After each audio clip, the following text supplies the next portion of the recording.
Buongiorno, Principessa! Welcome back to AP Reflections, where we explore the depths of classic and contemporary films. I'm Khalin, and I'm joined by Victor and Vaughn. Today, we're diving into the Italian masterpiece, Life is Beautiful. It's directed by Roberto Benigni. I don't even. And drawing connections to the satirical yet poignant Jojo Rabbit by Taika Waititi. Yeah, great to be here, Khalin. Life is Beautiful is such a profound film. It blends humor with the tragedy of the Holocaust. Let's start with the cinematography.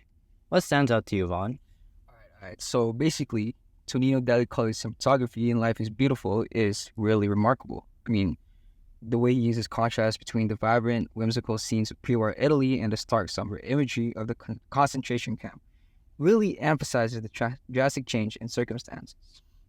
The use of color and lighting not only differentiates these two worlds, but also enhances the emotional depth of the characters, particularly Guido's unwavering optimism and determination. Right, absolutely. The build-up from a romantic comedy to a tragic yet uplifting story of survival is so well crafted.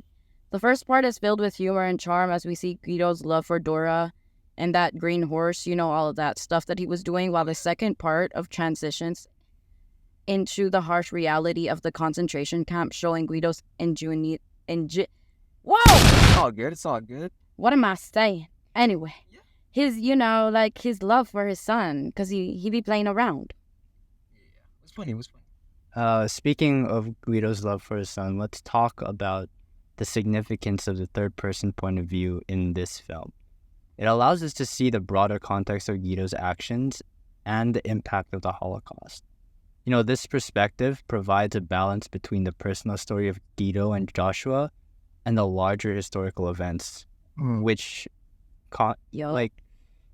in essence, it creates a comprehensive narrative. It's a good take.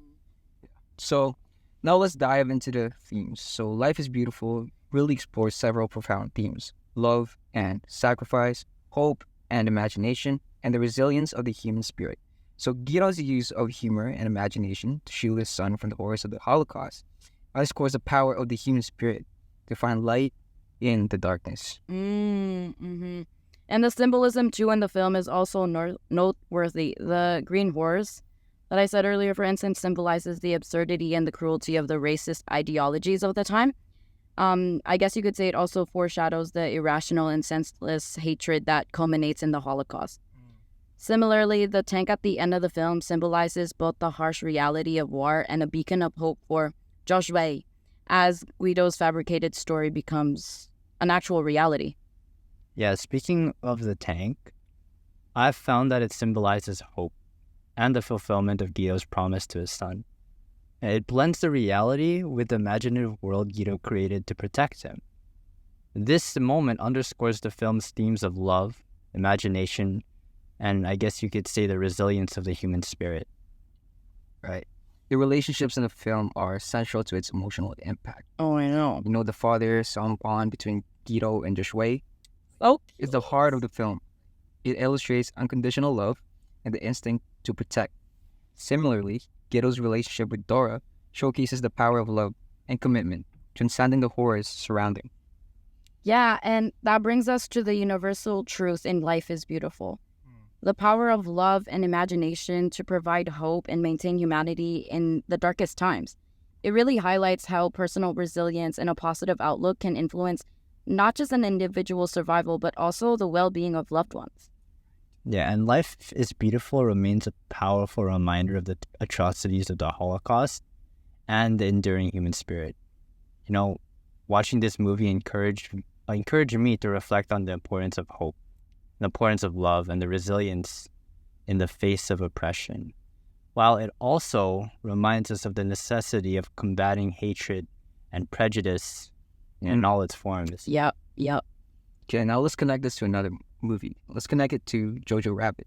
Both films share thematic elements, particularly in their portrayal of innocence amidst war and the use of humor to cope with the harsh realities. Jojo Rabbit uses humor and a child's perspective to explore themes of innocence, indoctrination, and the impacts of war. Yeah, and in Jojo Rabbit, the red shoes worn by Jojo's mother, Who does she play in other movies? Isn't she like Black Widow or something? Oh yeah. Yeah, so those red shoes, I find that um uh it symbolizes both life and death in the movie. I know it's a little weird, but they represent her vibrant spirit and resistance to the Nazi ideology of the time. And when Jojo finds his mother's body, the camera focuses on her red shoes. It was so sad. And it symbolizes her death, but also encapsulates the loss of innocence and the harsh realities of war.